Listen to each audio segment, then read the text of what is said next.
আসসালামু আলাইকুম। আজকে আমি বাংলাদেশের জাতীয় দলের যে ক্রিকেট প্লেয়াররা আছে ওনাদের সাথে আমাদের বোর্ডের প্রেসিডেন্ট আমিনুল ইসলাম বুলুল ভাই, আমাদের সিনিয়র একজন ক্রিকেট বোর্ডের কর্মকর্তা ফাহিম ভাই, আমাদের সচিবকে নিয়ে বসেছিলাম। আমি ব্যক্তিগতভাবে ক্রিকেটের অনেক বড় একজন ভক্ত। আমি বাংলাদেশ ক্রিকেট টিমে লিটন আছে, মিরাজ আছে, নাজমুল আছে, সোহান, তামিম, সবারই ভক্ত। তো স্বভাবতই আমরা সবাই চেয়েছি আমরা যেন বিশ্বকাপ ক্রিকেট খেলতে পারি, আমরা যেন টি-20 বিশ্বকাপ খেলতে পারি, কারণ আমাদের ক্রিকেটাররা এটা কষ্ট করে অ্যাচিভ করেছে। কিন্তু আমাদের যে নিরাপত্তা ঝুঁকি ভারতে খেলার ক্ষেত্রে, সেই নিরাপত্তা ঝুঁকি পরিস্থিতির কোনো পরিবর্তন ঘটে নাই। আমাদের যে নিরাপত্তা ঝুঁকির যে আশঙ্কা তৈরি হয়েছে, এটা কোনো বায়বীয় বিশ্লেষণ বা ধারণা থেকে হয় নাই, এটা একটা সত্যিকারের ঘটনার থেকে হয়েছে, যেখানে আমাদের দেশের একজন সেরা প্লেয়ারকে উগ্রবাদীদের কাছে মাথা নত করে ভারতীয় ক্রিকেট বোর্ড তাকে ভারত থেকে বের করে দিয়েছে, সোজা কথা বের করে দিতে বলেছে।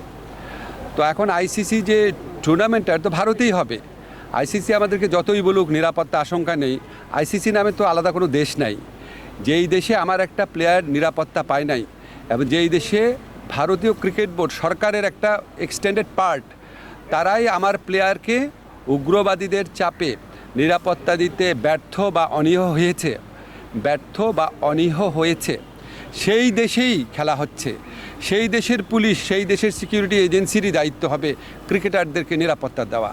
তো আমরা তাহলে ওই ঘটনার পরে কি এমন চেঞ্জ হয়েছে ভারতের, যে আমরা ভাবতে পারবো যে ভারতে আবার কোনো উগ্রবাদী আস্ফালন হবে না, এবং ভারত আমাদেরকে মুস্তাফিজকে নিরাপত্তা দিতে পারে নাই তো কি হয়েছে, আমাদের ক্রিকেটারদের, আমাদের সাংবাদিকদের, আমাদের দর্শকদের সবাইকে নিরাপত্তা দিতে পারবে।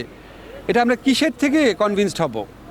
আমাদেরকে এই বিষয়ে কনভিন্স করার জন্য আইসিসি কোনো চেষ্টা করে নাই। আইসিসি আসল যে ইনসিডেন্ট সেটাকে বাদ দিয়ে তার স্ট্যান্ডার্ড যে সিকিউরিটি প্রসিডিউর সেগুলো নিয়ে আলোচনা করেছে।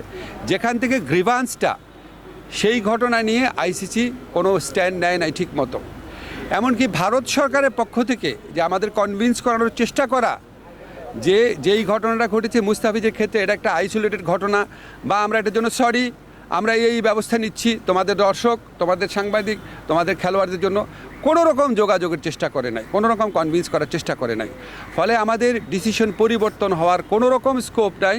আমরা এখনও আশা করব, আমরা মনে করি আমরা আইসিসি থেকে সুবিচার পাই নাই, আমরা এখনও আশা করব আইসিসি সুবিচার করবে। আমাদের যে বিশ্বকাপ খেলার যে অধিকার, যেটা শ্রীলঙ্কাতে আমাদের খেলার সুযোগ রয়েছে, এরকম বহু নজির পৃথিবীতে আছে যে অন্য একটা ভেন্যুতে সিকিউরিটি রিস্কের কারণে খেলা হচ্ছে, আমাদের এখানে জেনুইন সিকিউরিটি রিস্ক আছে। আমরা এখনও আশা ছাড়ি নাই, আমরা আশা করব আইসিসি আমাদের জেনুইন সিকিউরিটি রিস্কটা সুবিবেচনার সাথে নিয়ে আমাদেরকে শ্রীলঙ্কায় খেলার সুযোগ করে দেবে বিশ্বকাপ। আমরা সেই আশাবাদ নিয়ে এখনও অপেক্ষা করছি।